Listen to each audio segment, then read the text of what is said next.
Alih-alih meremehkan trauma, terkadang kita secara tidak sengaja menggunakan trauma sebagai alasan untuk tidak menghadapi ketakutan atau kemalasan kita. Kita juga dapat terus menggunakan trauma untuk membenarkan tindakan kita.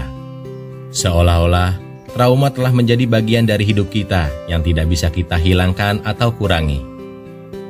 Sebagai contoh, mengapa kamu tidak ingin berenang? Oh, saya trauma karena saya tenggelam saat kecil. Padahal, jika kita mau berusaha lebih keras dan bertahan, trauma itu pasti akan sembuh perlahan. Dalam buku Better Me, karya Anna Sylvia, dikatakan bahwa ada banyak cara untuk menyembuhkan trauma. Simak informasi penjelasan berikut ini. 1. Talk with your monster.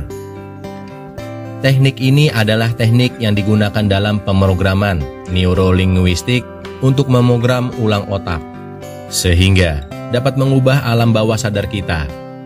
Teknik ini juga dapat digunakan untuk mengenali diri kita sendiri, di mana kita memberitahu bagian-bagian diri kita yang hidup di alam bawah sadar.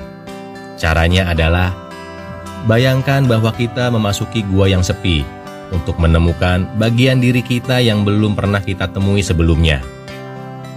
Cara kedua, saat memasuki gua, bayangkan kita bertemu monster trauma kita.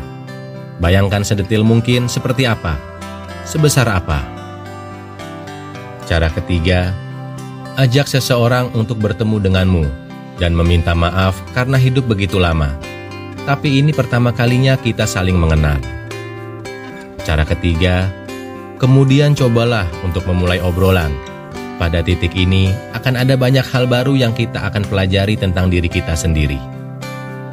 Ceritakan tentang bagaimana trauma mempengaruhi hidup kita.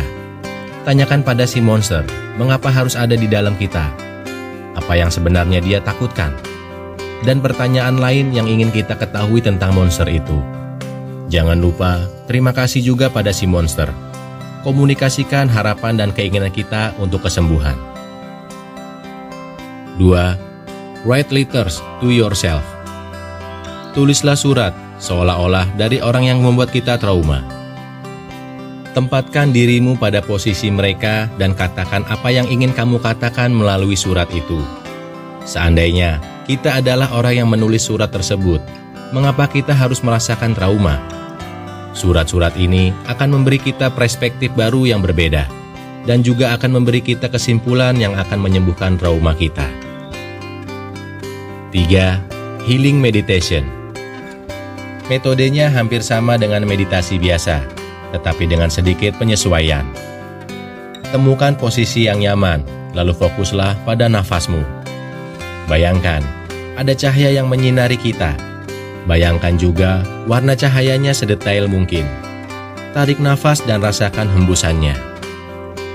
Setiap kali kita menarik nafas dalam-dalam, saat itulah kita menghirup cahaya penyembuhan, healing light.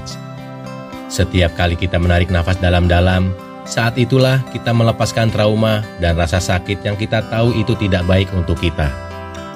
Perlahan hembuskan semua perasaan ini dengan nafasmu, sampai merasa tubuhmu benar-benar bersih dan dipenuhi dengan cahaya penyembuhan, atau healing lights. 4. Teknik es krim.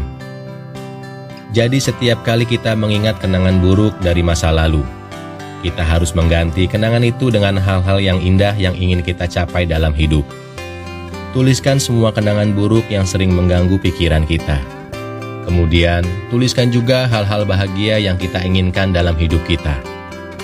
Misalnya, ketika kenangan buruk dari luka masa lalu muncul, mereka harus segera diganti dengan kenangan peristiwa indah atau harapan yang kita inginkan.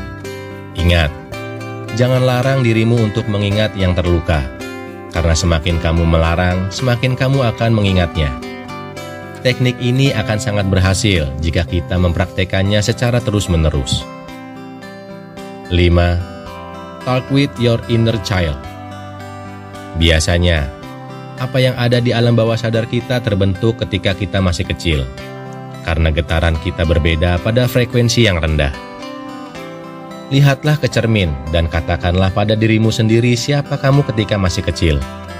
Kemudian, Katakan semua hal yang ingin kamu katakan satu sama lain pada belasan atau puluhan tahun yang lalu. Faktanya, kebanyakan orang akan menerima luka kita jika kita bisa mengatasinya dengan baik. Sayangnya, kita sering tidak sengaja menyakiti orang di sekitar kita karena takut disakiti lagi. Jadi cobalah untuk melakukan yang terbaik untuk healing, sehingga kita bisa memaksimalkan cinta kita pada diri sendiri dan orang-orang di sekitar kita.